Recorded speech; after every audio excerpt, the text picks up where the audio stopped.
Sarah Chen walked into the Golden Rose nightclub with trembling hands.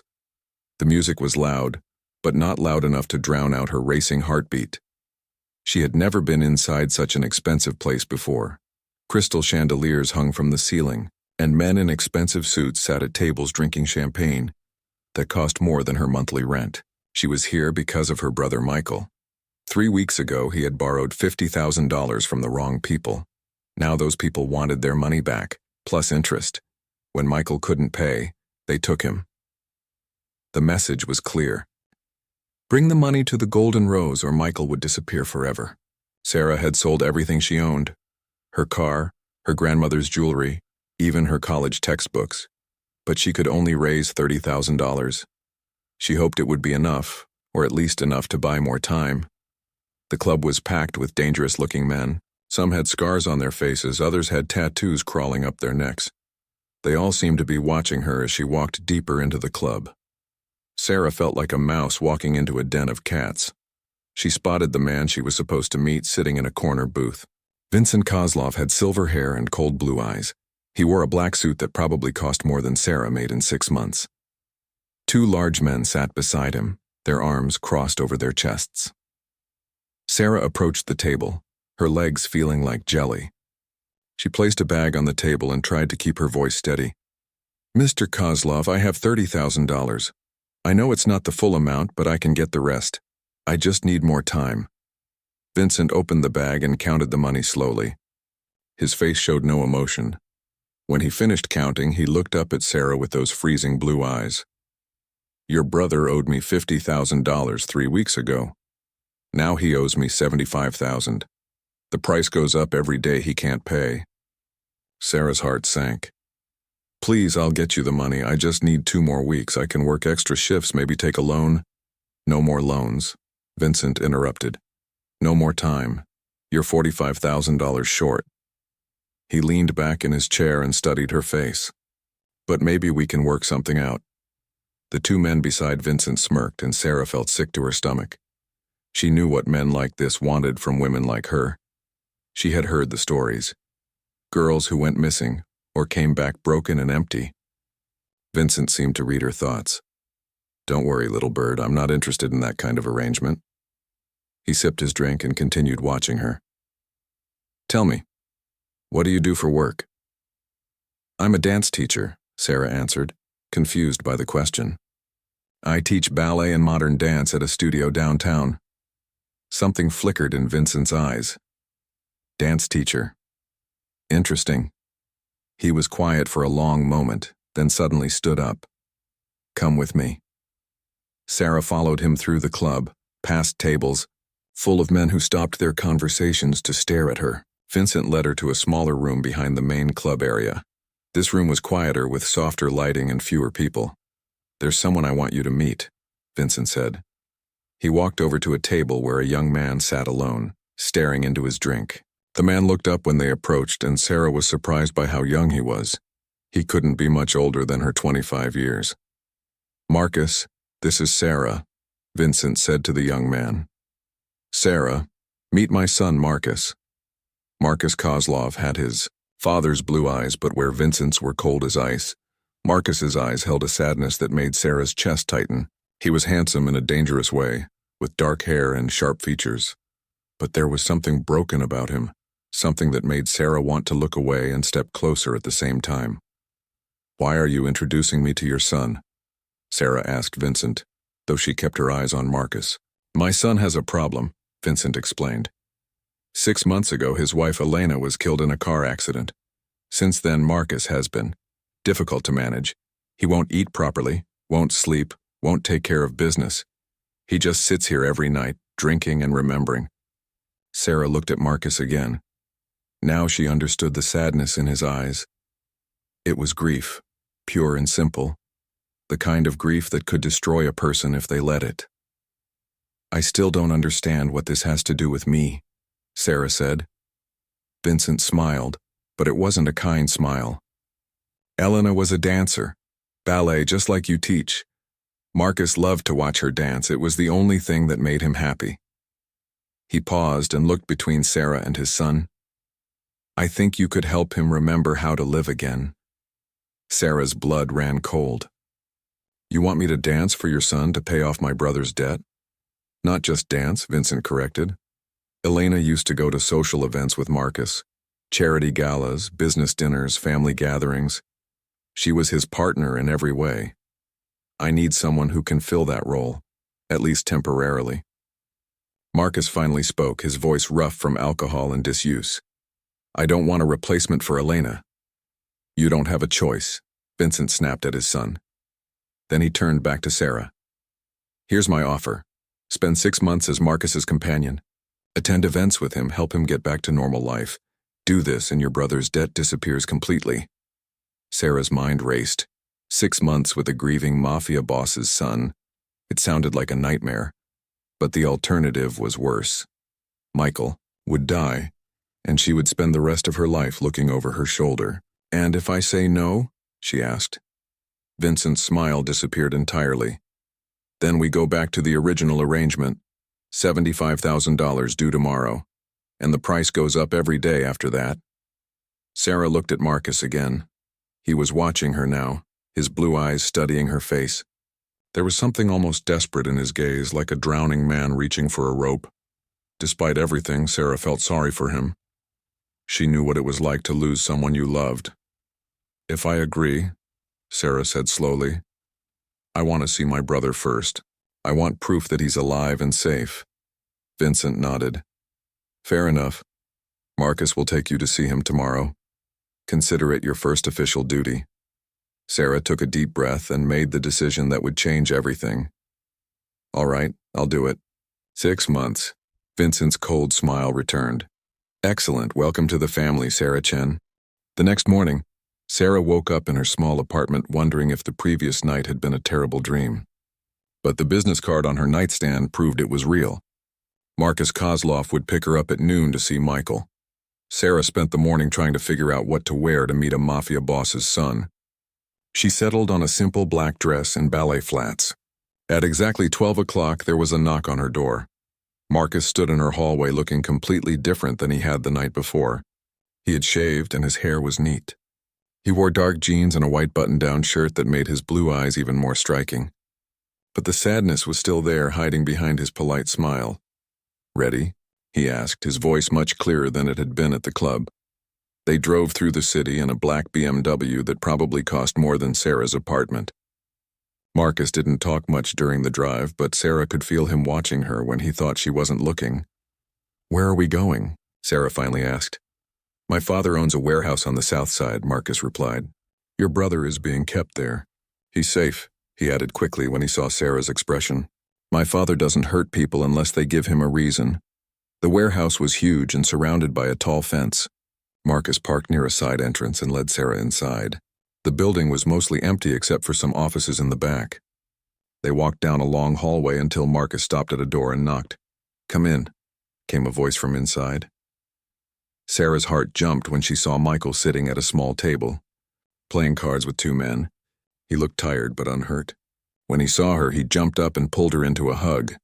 Sarah, what are you doing here? How did you find me? Sarah held her brother tight, relief flooding through her. I made a deal, she said quietly. You're going to be okay. Michael pulled back and looked at Marcus, who was standing silently by the door. Who's this? Someone who's going to help us, Sarah said. She couldn't explain the whole situation with Michael's guards listening.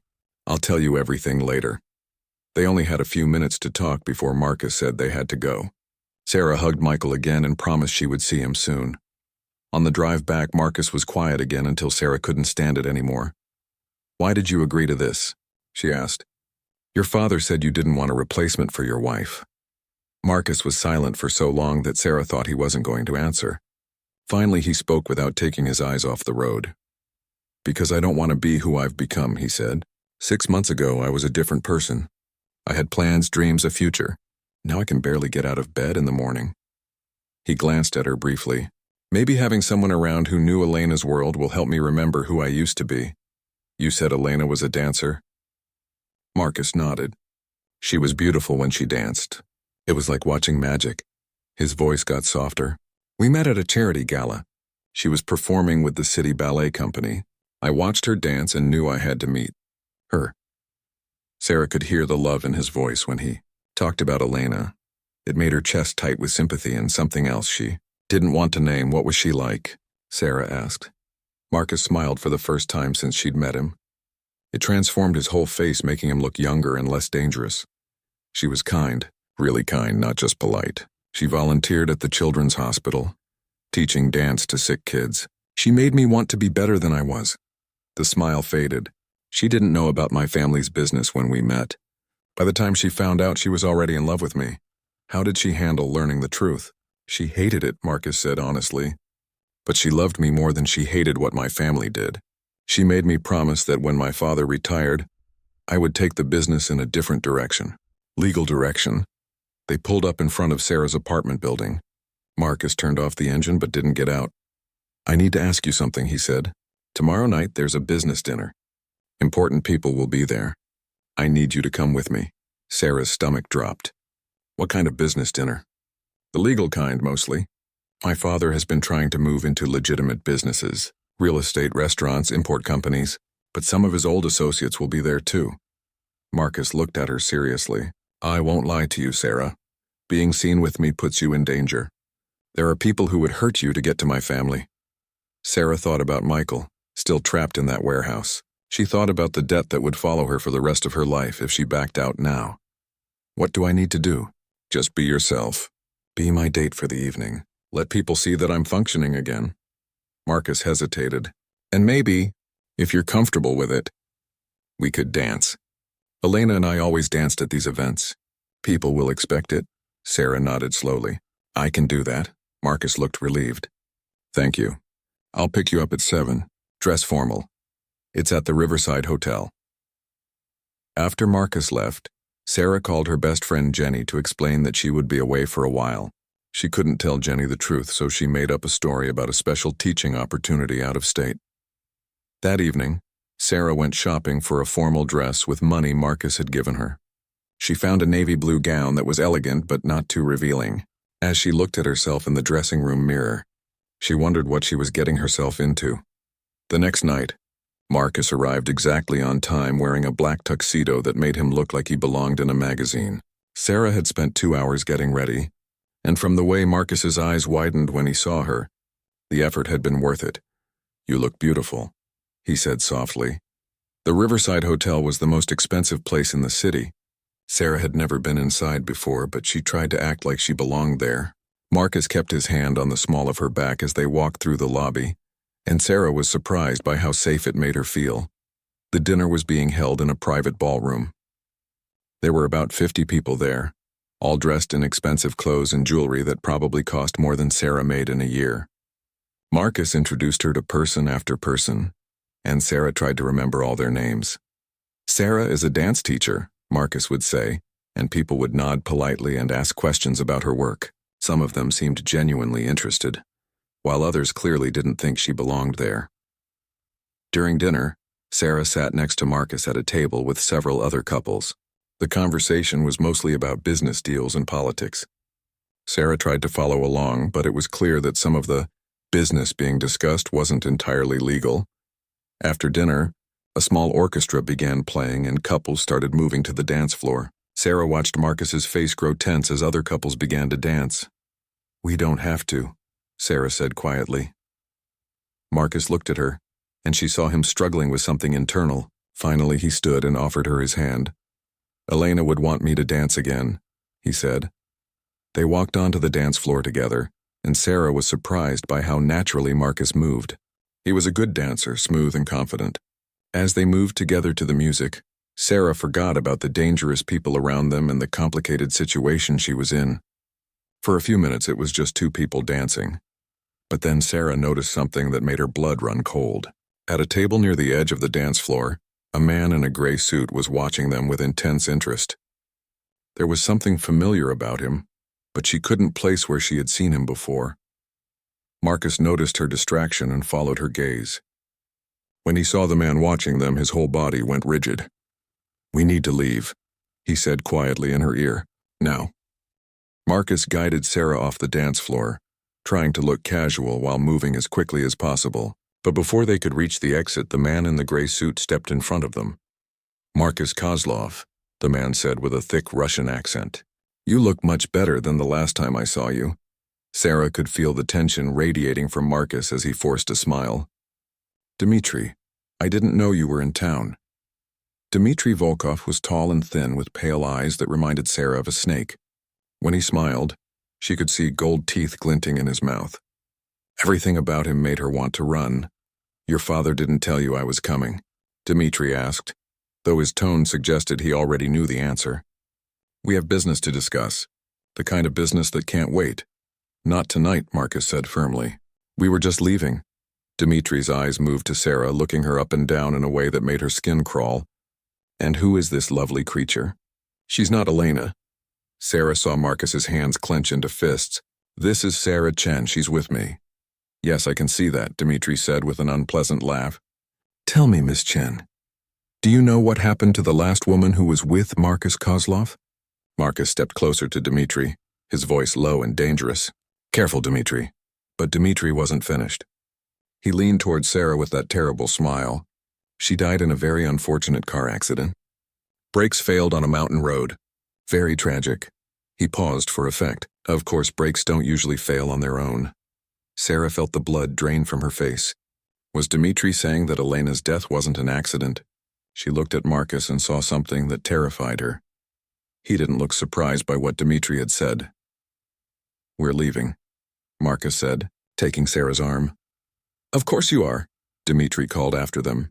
But remember, Marcus, some conversations can't be avoided forever. Marcus practically dragged Sarah out of the hotel and into his car. His hands were shaking as he started the engine, and Sarah could see sweat on his forehead despite the cool night air. Drive, Sarah said quietly. Just drive. They drove in silence for 20 minutes before Marcus finally pulled into an empty parking lot and turned off the engine. He sat with his hands gripping the steering wheel, staring straight ahead. Elena's death wasn't an accident, Sarah said. It wasn't a question. Marcus was quiet for so long that Sarah thought he wouldn't answer. Finally, he spoke without looking at her. My father has enemies, people who have been trying to take over his territory for years. Dmitri Volkov is one of them. Marcus's voice was hollow. 6 months ago, my father and Dmitri were negotiating a deal. It fell through and things got ugly. Sarah waited for him to continue. Dmitri needed to send a message. He needed to show my father that no one in our family was safe. Marcus finally turned to look at Sarah, and she saw tears in his eyes. So he had Elena killed. Made it look like an accident. Sarah's heart broke for him. Why didn't your father retaliate? Because he couldn't prove it was Dmitri. And because... Marcus wiped his eyes with the back of his hand. Because I fell apart after Elena died. I couldn't function, couldn't think straight. My father needed me to help run the business, but I was useless. Now Sarah understood why Vincent Kozlov had been so interested in finding someone to help his son. It wasn't just about Marcus's emotional well-being. It was about business. A grieving, unstable son was a liability in their dangerous world. What does Dmitri want now? Sarah asked. To finish what he started 6 months ago. With me back to normal, my father is stronger. Dmitri doesn't want that. Marcus looked at Sarah with something like fear in his eyes. Being seen with me tonight put you on his radar. I'm sorry, Sarah, I should have warned you better. Sarah thought about Michael still locked in that warehouse. She thought about the debt that would destroy her life if she walked away now. Most of all, she thought about the broken man sitting next to her, who had lost the woman he loved to a monster's revenge. What happens now? She asked. Marcus started the car again. Now I take you home, and tomorrow I tell my father you've changed your mind about our arrangement. It's too dangerous for you to be involved in this. What about my brother? Marcus was quiet for a moment. I'll talk to my father. Maybe we can work something else out. They drove back toward Sarah's apartment, but as they turned onto her street, Marcus suddenly hit the brakes. Get down, he said sharply. Sarah ducked down in her seat just as Marcus threw the car in reverse and sped backward down the street. Through the passenger window, she could see 2 black SUVs parked outside her apartment building. Dimitri's men, Marcus explained grimly.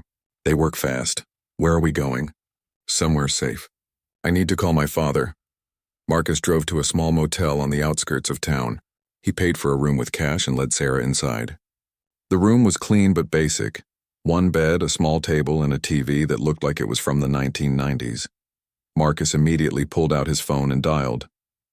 Sarah could only hear his side of the conversation, but it was clear that Vincent Kozlov was not happy about the evening's events. "Yes, sir, I understand," Marcus said, "but she's not safe at her apartment now. No, I don't think she should go back there." "Yes, sir." He hung up and turned to Sarah. "My father wants to meet with you tomorrow. He's moving your brother to a safer location tonight." Sarah sat down heavily on the bed. "This is insane. Yesterday I was a dance teacher worried about paying my rent. Now I'm hiding from Russian gangsters in a motel room." Marcus sat down across from her at the small table. "I know this isn't what you signed up for. If you want out, I'll find a way to protect you." Sarah looked at him sitting there in his expensive tuxedo in this cheap motel room. He looked as out of place as she felt. But there was something else. Despite everything that had happened, she found herself caring about what happened to him. "Why didn't you tell me about Elena being murdered?" she asked. Marcus met her eyes. "Because I was afraid you'd run, and because—" he hesitated. "Because I haven't been able to say it out loud to anyone. Not even my father. Saying it makes it real." Sarah understood that feeling. Sometimes the worst things in life became bearable only as long as you didn't put them into words. "I'm not running," she said quietly. Marcus looked surprised. "Sarah, you don't understand how dangerous this is. Dmitri won't hesitate to kill you if he thinks it will hurt my family." "I understand perfectly," Sarah said. "But I made a deal to save my brother. And besides—" She paused, not sure if she should say what she was thinking. "You need help, real help. And I think I can give it to you." Marcus studied her face. "What do you mean?" Sarah took a deep breath. "You've been living like a ghost for 6 months. You're not sleeping, you're drinking too much, and you're afraid to care about anything because you might lose it again." She leaned forward. "But hiding from life isn't going to bring Elena back. And it's not going to protect anyone you might care about in the future." Marcus's jaw tightened. "You don't know what you're talking about, don't I?" Sarah challenged. "I lost my parents in a car crash when I was 19. Michael and I had no other family. For 2 years I was so afraid of losing him too that I barely let him out of my sight. I was protecting him so hard that I was suffocating us both." Marcus was quiet, listening. "Elena wouldn't want you to stop living because she's gone," Sarah continued. "And she definitely wouldn't want her death to make you weak enough for her killer to destroy your family." Marcus stood up abruptly and walked to the window. He stood there for a long time looking out at the dark parking lot. "Tomorrow," he said finally, "we go see my father. We figure out how to keep you and your brother safe. And then—" He turned back to Sarah. "Then we make Dmitri Volkov pay for what he did." Sarah felt a chill at the coldness in Marcus's voice. For the first time, she saw the dangerous man hidden beneath his grief. She realized she might be helping to wake up something that had been sleeping for 6 months. Something that Dmitri Volkov was going to regret disturbing. Sarah barely slept that night. Every car that passed the motel made her jump, thinking it might be Dmitri's men. Marcus had taken the chair by the window, and she could see him watching the parking lot even when he thought she was asleep. In the morning, Marcus drove them to a different location than before. A large house in an expensive neighborhood surrounded by high walls and security cameras. Vincent Kozlov was waiting for them in his study, a room filled with dark wood furniture and books that looked like they had never been read. "Sit," Vincent said to Sarah without looking up from the papers on his desk. Sarah sat in one of the leather chairs across from Vincent's desk. Marcus remained standing behind her, which somehow made her feel safer. Vincent finally looked up at her with those cold blue eyes. "Dmitri Volkov is a problem that I should have dealt with months ago. How he's made this personal by threatening you." "I can handle myself," Sarah said, trying to sound braver than she felt. Vincent almost smiled.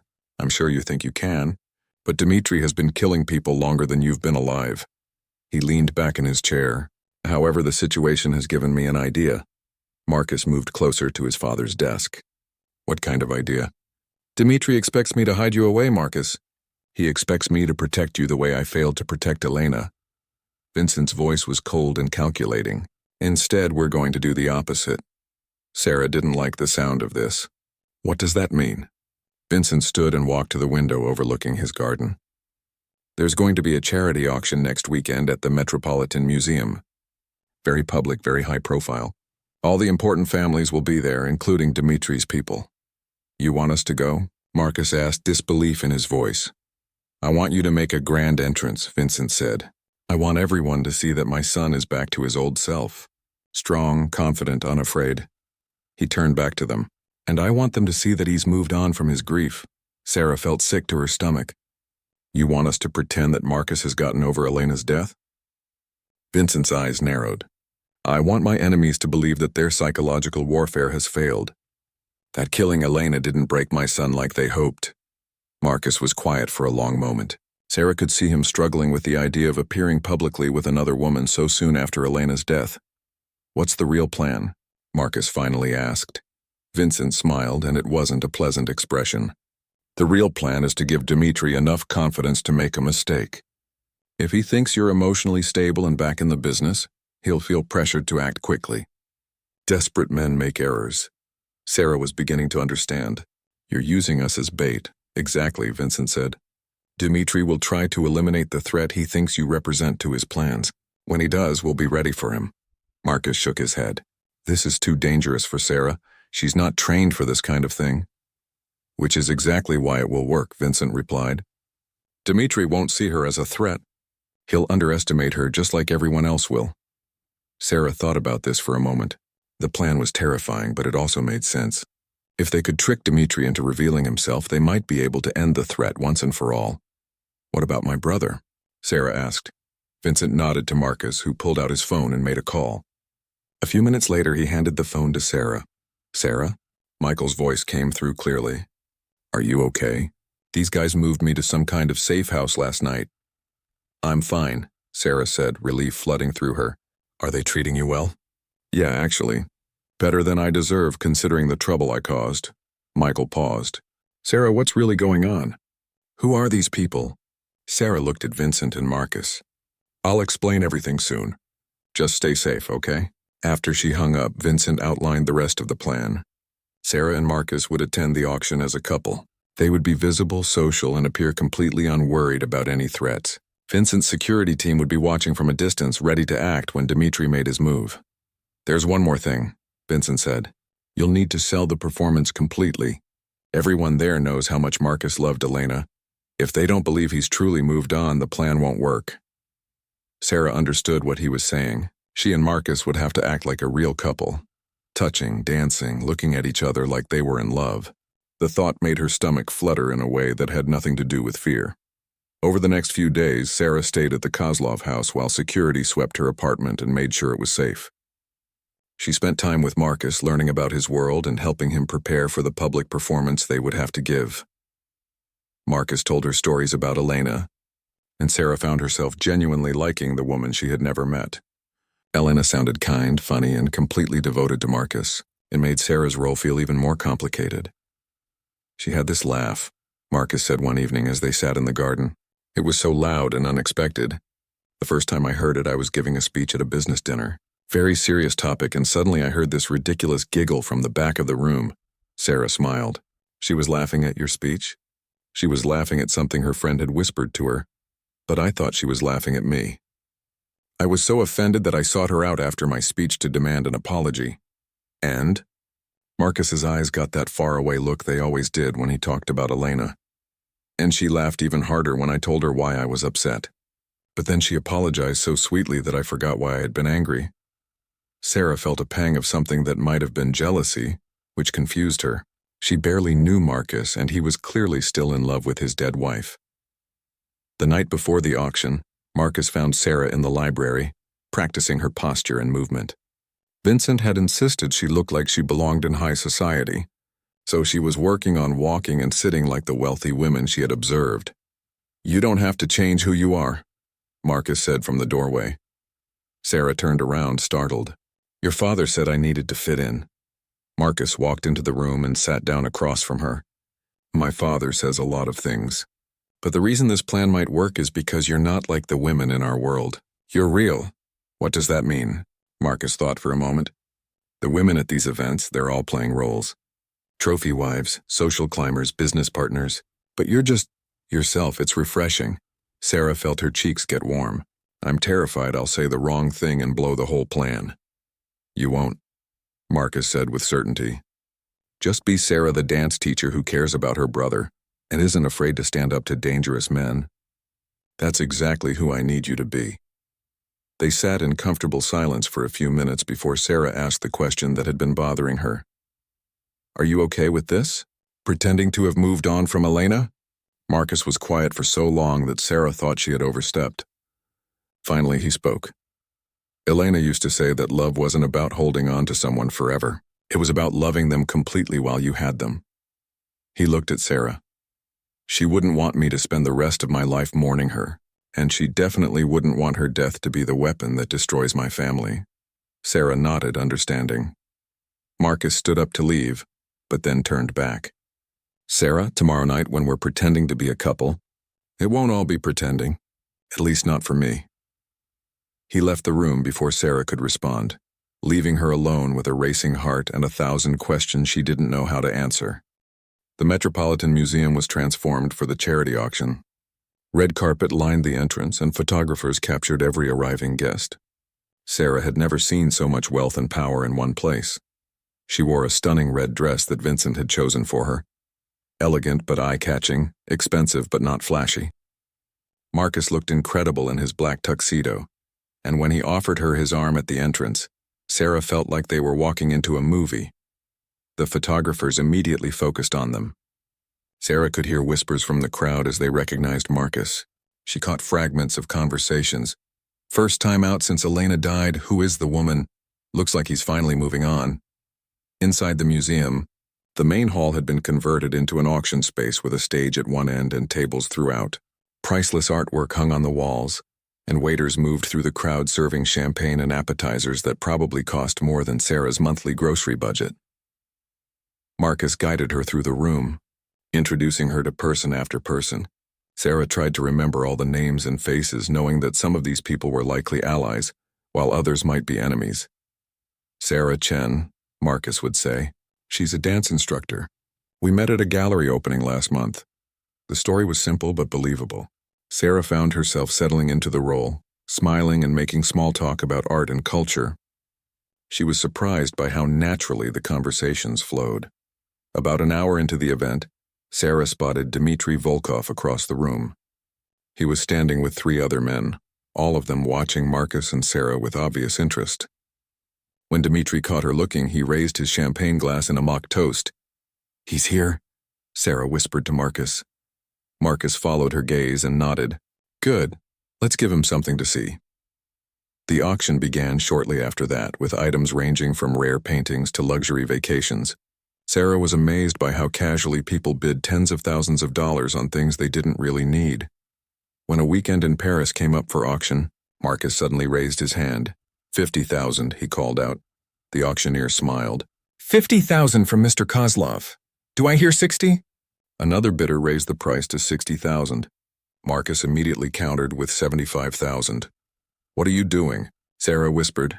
Making a statement, Marcus replied quietly. Dmitry thinks I'm broken and desperate.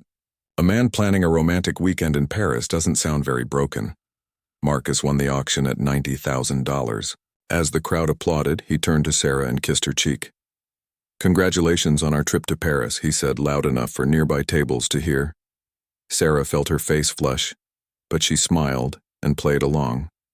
I can't wait. After the auction, the tables were cleared away and a jazz band began playing. Couples moved onto the dance floor and Sarah knew what was expected. Marcus offered her his hand. Shall we? They walked onto the dance floor together, and Sarah was again struck by what a good dancer Marcus was. He led her confidently through a slow waltz, and Sarah found herself forgetting about their audience and just enjoying the music. You're a natural at this, Marcus said softly. At dancing. At being someone I could fall in love with, he replied, so quietly that only she could hear. Sarah's breath caught. She looked up into his blue eyes and saw something there that made her heart race. This was supposed to be pretending, but it felt very real. The song ended, but instead of leaving the dance floor, Marcus kept hold of her hand as the band started a tango. The music was sultry and dramatic, and Marcus pulled Sarah closer than they had danced before. As they moved together, Sarah became aware that the entire room was watching them. Conversations had stopped, and people were openly staring at the Mafia prince dancing with his mysterious new girlfriend. Everyone's looking, Sarah whispered. Let them look, Marcus replied, spinning her dramatically. Let them see that I'm alive again. The tango ended with Marcus dipping Sarah low, their faces inches apart. For a moment Sarah thought he might actually kiss her. Instead, he pulled her back up and they walked off the dance floor to thunderous applause. But as they moved toward their table, Sarah noticed that Dmitri was no longer where he had been standing. She looked around the room but couldn't spot him anywhere. Marcus, she started to say, but he had noticed too. I see, he said grimly, or rather I don't see. They made it back to their table, but Marcus was tense now, his eyes constantly scanning the room. Sarah tried to act normal, but her heart was pounding. Maybe he just left, she suggested. Dmitri doesn't leave without getting what he came for, Marcus replied. A waiter approached their table with a bottle of champagne. Compliments of a gentleman who wishes to remain anonymous, he said, setting the bottle down. Marcus grabbed the waiter's arm. What gentleman? Describe him. The waiter looked nervous. Tall, thin gray suit? He said to tell you that he hopes you enjoy your evening. Marcus's face went white. We need to leave. Now. But as they stood to go, all the lights in the museum suddenly went out. Emergency lighting kicked in a few seconds later, casting everything in an eerie red glow. People began murmuring and moving around in confusion. Stay close to me, Marcus said, putting his arm around Sarah protectively. Museum security was trying to calm the crowd and figure out what had caused the power failure. But Sarah could see several men in dark suits moving through the confusion with obvious purpose. They weren't museum security. Marcus spotted them too. This way, he said, guiding Sarah toward a side exit. But before they could reach it, Dmitri Volkov stepped out of the shadows, blocking their path. He was no longer alone. 3 large men flanked him, all of them with their hands inside their jackets. Leaving so soon? Dmitri asked with that unpleasant smile. But the evening's entertainment is just beginning. Marcus stepped in front of Sarah. Whatever you want, Dmitri, it's between you and me. Leave her out of it. Oh, but she's the whole point, Dmitri replied. You see, Marcus, I realized something watching you dance tonight. You weren't just pretending to have moved on from Elena. You actually have moved on. You're falling for this little dance teacher. Sarah felt Marcus tense beside her. Which means, Dmitri continued, that killing her will hurt you just as much as killing Elena did. Maybe more, because this time you'll know it's coming. One of Dmitri's men started to move toward them, but suddenly the museum's main lights came back on. In the sudden brightness, Sarah could see Vincent Kozlov's security team positioned throughout the room. Dmitri looked around and realized he was surrounded. His confident smile faltered. Did you really think I would let you attend this event without protection? Vincent's voice came from behind Dmitri as he approached with his own bodyguards. Vincent, Dmitri said, trying to regain his composure. How nice to see you. We were just having a friendly conversation with your son. I heard every word, Vincent replied coldly, including your confession to murdering Elena. Sarah realized that Vincent must have been listening through some kind of surveillance device. Everything Dmitri had just said had been recorded. Dmitri's eyes darted around the room looking for an escape route. But Vincent's men had every exit covered. You have 2 choices, Vincent told Dmitri. You can come with me now and we can discuss this privately. Or I can let the authorities deal with Elena's murder. Dmitri looked at Marcus and Sarah one last time, his face twisted with rage. This isn't over. Yes, Vincent said quietly. It is. Vincent's men moved in and escorted Dmitri and his crew out of the museum. The other guests, unaware of what had just transpired, continued with their evening as if nothing had happened. Sarah found herself shaking as the adrenaline wore off. Marcus put his arms around her and she realized that they were both trembling. It's over, Marcus whispered into her hair. It's finally over. But even as Sarah allowed herself to feel relief, she knew that something else was just beginning. The way Marcus was holding her, the way her heart was racing whenever he looked at her.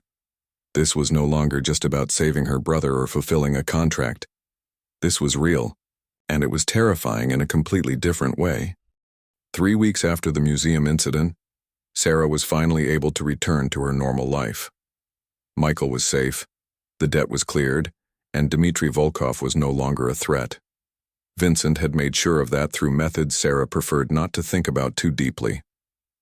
But normal felt different now. Sarah went back to teaching dance classes, but her small studio felt cramped after the grand ballroom she had visited with Marcus. Her students were sweet, but their problems seemed small compared to life-and-death situations she had faced. Most confusing of all, she missed Marcus terribly. She had expected to feel relieved when their arrangement ended. Instead, she felt empty. She caught herself looking for his car every time she left her apartment. She saved newspaper articles about charity events, wondering if he had attended them and who he might have gone with. Sarah tried to convince herself that what she was feeling was just the aftermath of an intense experience. Stockholm Syndrome, maybe, or just the natural letdown after so much excitement. But deep down, she knew it was more than that. She was in love with Marcus Kozlov, and she had no idea what to do about it. Marcus, for his part, seemed to be moving on just fine. Sarah occasionally saw photos of him in society magazines, attending events with various beautiful women. He looked happy and healthy, like a man who had successfully put his grief behind him.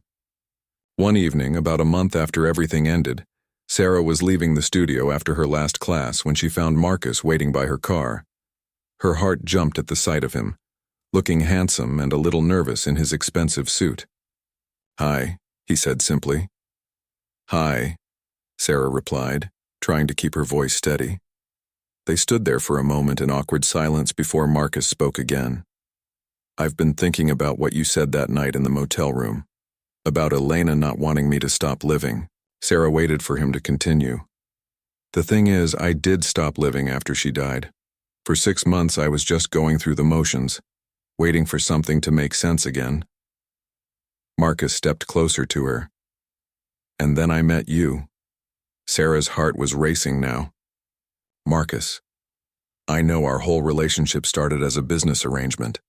I know you agreed to help me because you had to, not because you wanted to." Marcus looked down at his hands, then back up at her.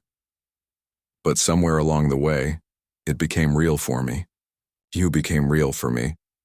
Sarah wanted to tell him that it had become real for her too, but she was afraid. Their worlds were too different. She was a dance teacher from a middle-class family, and he was the heir to a criminal empire. "What are you saying?" she asked quietly. Marcus took a deep breath. "I'm saying that I'm ready to try living again. Really living, not just surviving. And I want to try it with you." Before Sarah could respond, Marcus continued. "I know you're scared. I know my world is dangerous and complicated. But I've been thinking about what my life could look like if I made different choices." He paused. "My father is getting older. In a few years, I'll inherit his business, but I don't have to inherit all of it." "What do you mean?" Marcus pulled out a folder from his car and handed it to Sarah. "These are business plans I've been working on. Legal businesses, real estate development, restaurants, import companies. It would take time to transition completely, but it's possible." Sarah looked through the papers. They were detailed and thorough, clearly the work of someone who had been thinking seriously about changing his life. "You would do this?" she asked. "Elena wanted me to go legitimate when I took over from my father. I owed her that much even before I met you." Marcus stepped closer. "But now I have another reason to want a different kind of life." Sarah felt tears building in her eyes. "Marcus, I love you, Sarah," he said quietly. "I know it's complicated and crazy and maybe too soon, but I love the way you stood up to my father when you were terrified. I love the way you made me want to be better than I was. I love watching you dance and listening to you talk about your students and the way you worry about your brother even when he drives you crazy." A tear rolled down Sarah's cheek. "I love you too." Marcus's face lit up with relief and joy. "Really?" Instead of answering with words, Sarah dropped the folder and kissed him. It was their first real kiss, not performed for an audience or as part of a plan. It was just two people who had found each other in the middle of chaos and decided to hold on. When they finally broke apart, Marcus rested his forehead against hers. "So what happens now?" Sarah asked. Marcus smiled. "Now we figure it out as we go. We take it slow, we build something real together." He paused. "And we use that trip to Paris I won at the auction." Sarah laughed. "You still have that?" I've been saving it for when I found the right person to go with. Over the next few months, Sarah and Marcus built a relationship that was nothing like the intense, dangerous situation where it had started. They went on normal dates, dinners, movies, walks in the park.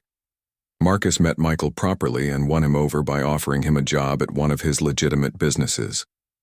Sarah slowly got to know the real Marcus, not the grieving widower or the Mafia prince, but just a man who was trying to build a better life. It wasn't always easy.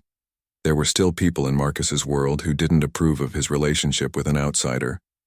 There were nights when Sarah worried about his safety, and days when Marcus struggled with guilt over moving on from Elena. But they worked through it together. Marcus introduced Sarah to Elena's grave, and Sarah left flowers and told Elena's memory that she would take good care of the man Elena had loved. It felt important to have that connection to the woman who had shaped Marcus into someone worth loving. A year later, Marcus proposed to Sarah in the same ballroom where they had first danced together.